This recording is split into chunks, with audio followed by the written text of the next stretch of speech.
Hello there guys, welcome to the Star Pod. My name is John and today we are playing Katawa Shoujo, my first anime game. Hope you guys enjoy. There will be some reading involved.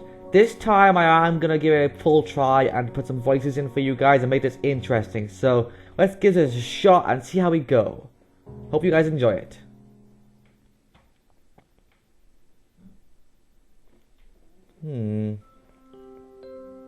A light breeze causes the naked branches overhead to rattle like wooden wind chimes. This is a popular treat for couples in the summer. The deciduous trees provide a beautiful green canopy, far out of sight of teachers and fellow students. But now, in late winter, it feels like I'm standing under a pile of kindling. I breathe into my coupled hands and rub them together furiously to prevent them from numbing in this cold. Sorry guys, I couldn't read that part. The cup, or is that cupped? I don't know. Just how long am I expected to wait out here? Anyway, I'm sure the note said 4 PM. Ah yes, the note. Stood between the pages of my math book, where I wasn't looking. As far as cliches go, I'm more a fan of the letter in the locker, but at least this way shows a bit of intative or intative. I don't know what I said. As I ponder the meaning of the note, the snowfall gradually thickens. The snowflakes silently falling from the white painted sky are the only sign of time passing in this stagnant world. Okay. They're slow, distant upon the frozen forest. Makes it seems like time has slowed to a crawl. The rustling of the dry snow underfoot startles me. Interrupting the quiet mood, someone is approaching me from behind. Hi, Azio! You came! Oh, jeez. A hesitating, barely audible question. However, I recognize the owner of that dainty voice instantly. I feel my heart skip a beat. It's a voice I've listened to hundreds of times, but never has more than an eavesdropper, eavesdropper to a conversation. I turn to face this voice, the voice of my dreams, and my heart begins to race. Oh. Ah. This is romantic. Nanako! I got a note telling me to wait here. It was yours? Damn it. I spent all noon trying to come up with a good line. And that was the result? Pathetic. Yes, I asked a friend to give you that note. I'm so glad you got it. A shy, joyous smile that makes me so tense. I couldn't move a single muscle even if I tried. Aww. Wait, what's this? My heart is pounding now, as if it were trying to burst out from my chest and claim this girl for itself. That'd be creepy. Blop.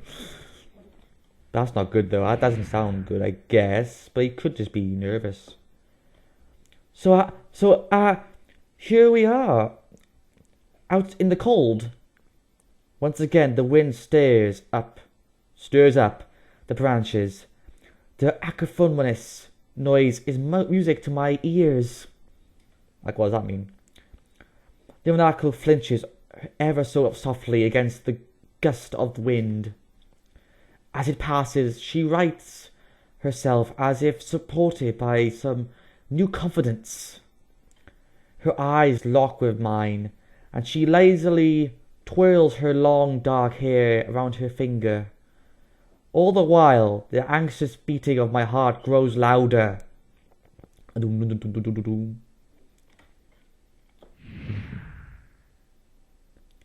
My foot is tight. I doubt I could even force a word out if I tried. You see? Okay, was that her or was that me? Oh, what's that? I wanted to know. I think this is me. If you'd go out with me. I stand there, motionless, save for my pounding heart. I want to say something in reply. Oh, it was her saying, sorry guys. But my vocal cords feel like they're being stretched beyond the breaking point. Hazio? I've reached up to try to massage my throat, but this only sends spikes of blinding pain along my arms. Hazio!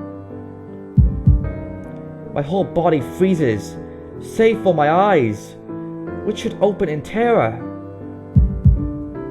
This isn't good. What's happening here? I think it's his heart.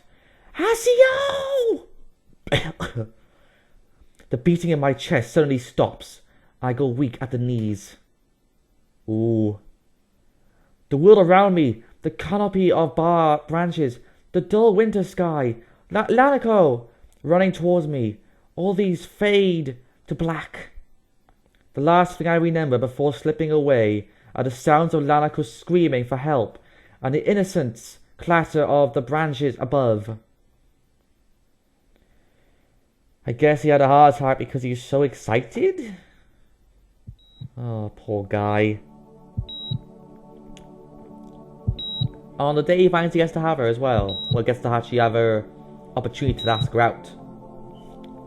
Katawa Shoujo. Inspiration. Rita. Or Riata. So basically, I guess you play a character who has a heart problems, I'm guessing then.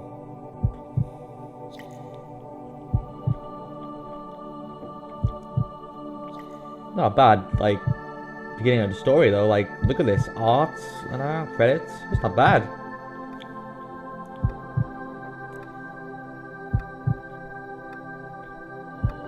Wonder what happened to them though. The clock is ticking. Sorry guys, this is like a long kind of intro. I can't control it right now.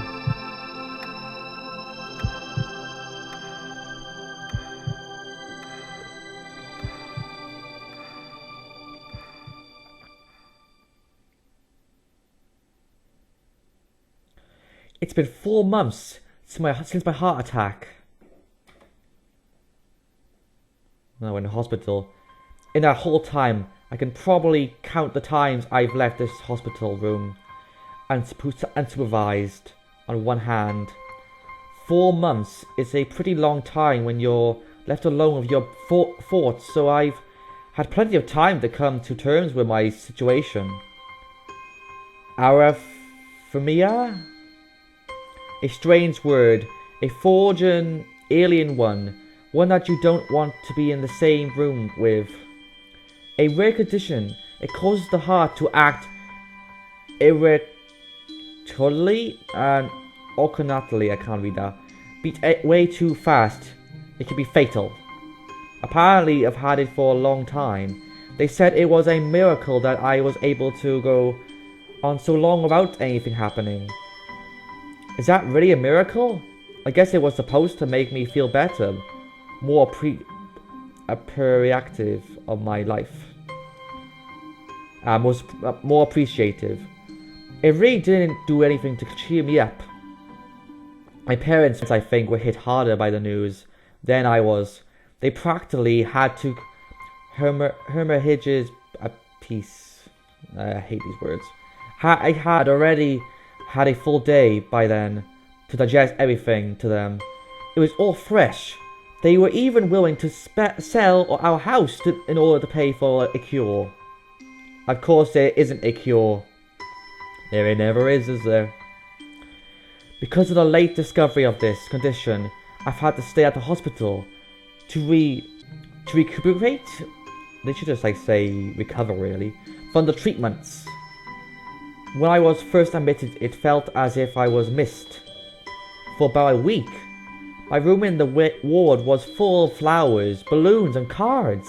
Awesome. But the visitors soon dwindled, and all the get well gifts began trickling down to nothing shortly after. I realized that the only reason I had gotten so many cards and flowers was because sending me their sympathy had been turned into a class project, which is true. Maybe some people were genuinely concerned, but I doubted. Even in the beginning, I barely had visitors. By the end of the first month, only my parents came by on a regular basis.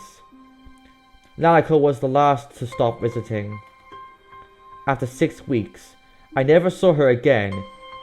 We never had that much to talk about when she visited anyway. We didn't touch the subject that was between us on that snowy day ever again. It's kind of not fair. The hospital. It's not really a place I would like to live in. The doctors and nurses feel so impersonal and faceless. I guess it's because they are in a hurry.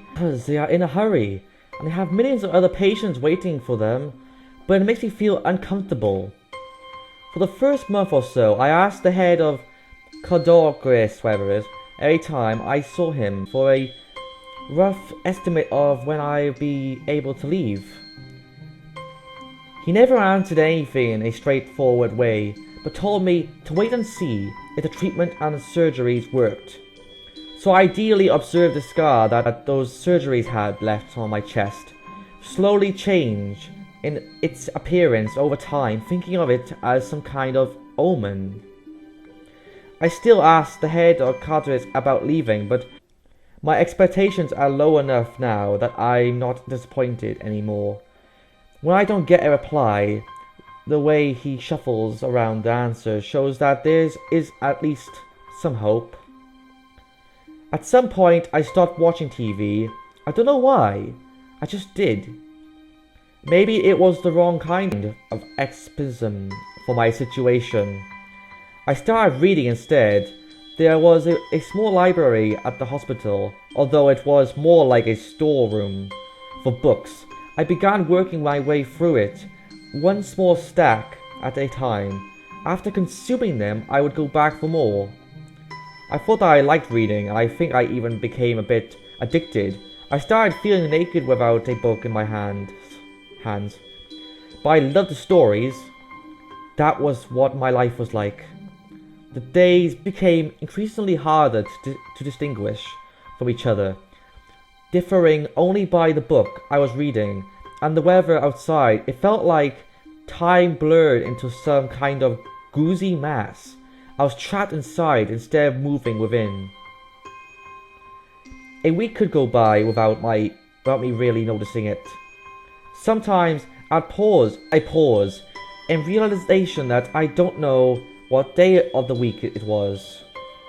But other times all the things that surrounded me would painfully crash into my consciousness through the barrier of nonchalance I had set up for myself. The pages of my book would start to feel sharp and burning hot.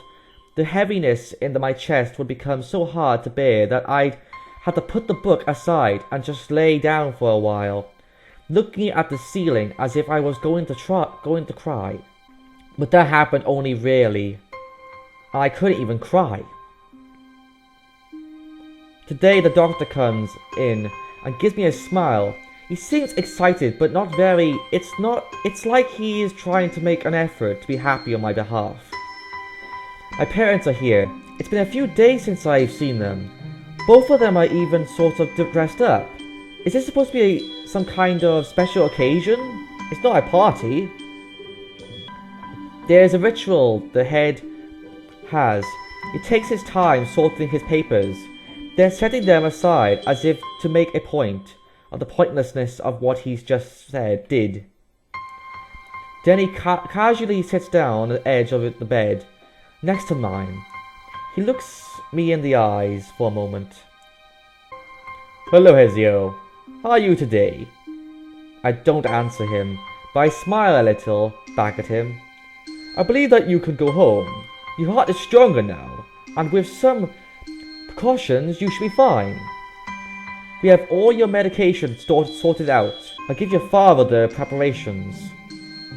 The doctors The doctor hands a sheet of paper to my dad, whose expression turns wooden as he reads it quickly.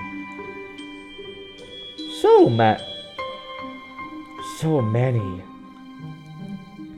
I take it from his hands and takes a look at myself. Feeling numb, how am I supposed to react to this?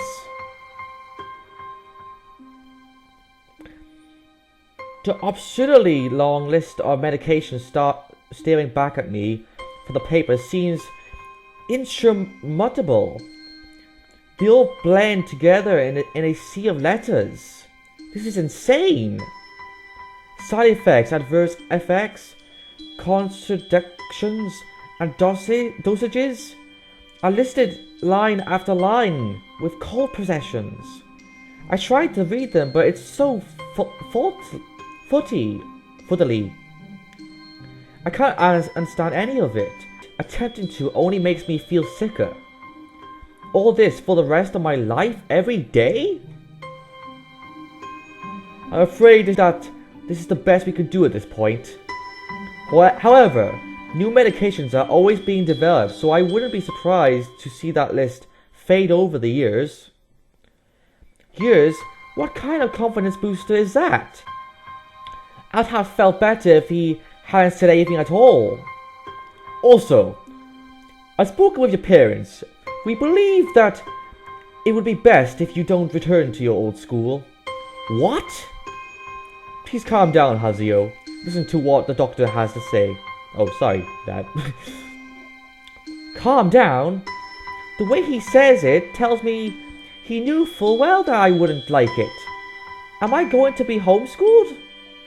Whatever my concern shows, it's ignored. We'll all understand education empowerment. However, I don't think that it's wise for you to be without supervision. Or at least not until we're sure that your medication is suitable. So I've spoken to your parents about a transfer. It's a school called Yamaku Academy that specializes in dealing with disabled students. Disabled? Why am I? It has a 24-hour nursing staff, and it's only a few minutes from a high-regarded general hospital. The majority of students live on the campus. Think of it as boarding school of sorts. It's designed to give students a degree of independence while keeping help nearby. Independence? It's a school for disabled kids. Don't try to disguise that fact. If it was really that free, there wouldn't be 24-hour nursing staff, and you wouldn't make a hospital being nearby a selling point. Or ceiling point. Of course, that's only if you want to go, but your mother and I aren't really able to homeschool you. We went out there and had a look at a couple of weeks back. I think you like it. It looks like I really don't have a choice.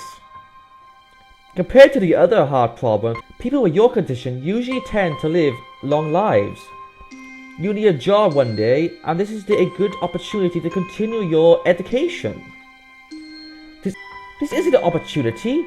Don't call it opportunity. Don't call it a goddammit opportunity. We should be excited at the chance to go back to school. I remember you wanted to return to the school. And well, it's not the same one. A special school, that's an insult. That is what I want to say. It's a step down. It's not what you think. All the students there are pretty active in their own sort of way.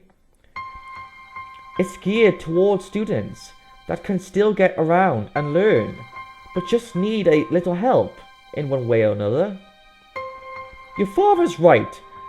And any of the graduates of the school have gone on to do amazing things. A person doesn't have to be held back by their disability.